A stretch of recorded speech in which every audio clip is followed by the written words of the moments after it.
Welcome back. Stocks are higher this morning after a huge rally yesterday to record highs. Take a look at the numbers fueled by April CPI yesterday, suggesting that inflation may be easing. Prices rose, of course, but less than expected. The Dow Industrials this morning are higher on top of that 350-point move yesterday. Let's take a look at markets year to date, which are also higher, although off of the highs of the year. We've got the Dow up about 6% year to date. The S&P 500 is up better than 11%, as is the NASDAQ, better than 11% higher in 2024. Joining me now is ERShares CEO Joel Shulman. Joel, great to see you. You think this rally has legs for the rest of the year? Well, it's going to be choppy for a few periods, but as long as inflation keeps coming down a little bit, we're going to see some of the stocks, particularly the growth stocks, do well. Yesterday they were up. Most of our growth stocks were up well over 2%. So this is going to be a big year. What we have not yet seen are small caps really moving, and I think that's going to be the next leg. Well, let's take a look at interest rates this morning with a firmer tone. Interest rates this morning look like this, and the yields on the 10-year. Minneapolis Federal Reserve President Neil Kashkari is signaling that rates need to be higher for longer, saying, quote, "The biggest uncertainty in my mind is how much downward pressure is monetary policy putting on the economy. That's an unknown, and that tells me we probably need to sit here for a little longer." We have 5 Federal Reserve officials speaking later today. Mark Tepper, jump in here because it feels like they're all in step now. When you hear one Fed official saying, look, higher for longer, next thing you have, they all say the same thing. And when we talk about higher for longer, Jay Powell just this week essentially said 5 to 6 years until we get to a neutral rate whereby employment is under control, as well as inflation. 5 to 6 years? Wow, I mean, I doubt higher for longer necessarily means 5 to 6 years, but I think it's longer than a lot of people are expecting.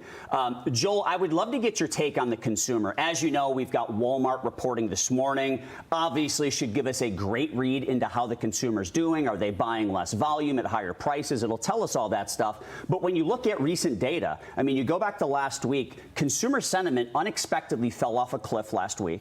And then you come into this week, yesterday, all the attention was on CPI slightly slowing month over month, but retail sales, ex auto and gas, down 0.1% month over month. To me, it seems like the consumer's weakening. I would love to get your take on that. I agree with you. The consumer is weakening, although we're seeing some companies like Sweetgreen and Shake Shack, they're putting up good numbers.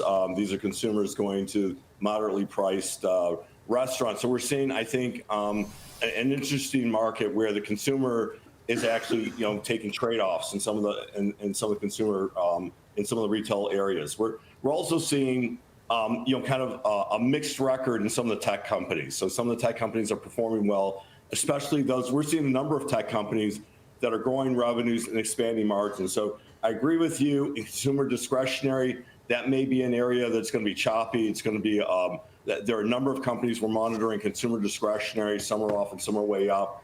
But we're seeing, we're also seeing some results in IT and healthcare that you're seeing some real growth stories here. And to your point, the smaller companies smaller consumer discretionary companies have not yet performed well in terms of stock performance. We're seeing those pretty much flat. And overall, the smaller companies, the nanos, which just recently came back, have been negative up until recently. So it sounds like you want to continue allocating capital toward big tech and growth, Joel.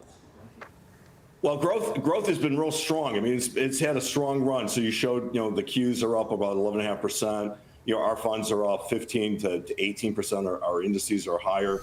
And we're going to see, I think, a movement in energy, which has not been an area that has really been talked about for a while. There's a nuclear power company that just recently came out as a SPAC, actually performed well. We're seeing more nuclear companies, energy companies coming out that are showing a lot of interest in private equity crossover funds, where retail investors are now starting to have access to crossover funds and private equity. We're actually dabbling in some of that as well. So there's some opportunities here for investors in areas that they haven't really had in a long time or ever. We'll be watching all of that. Joel, good to see you this morning. Thanks so much. Joel Shulman joining us.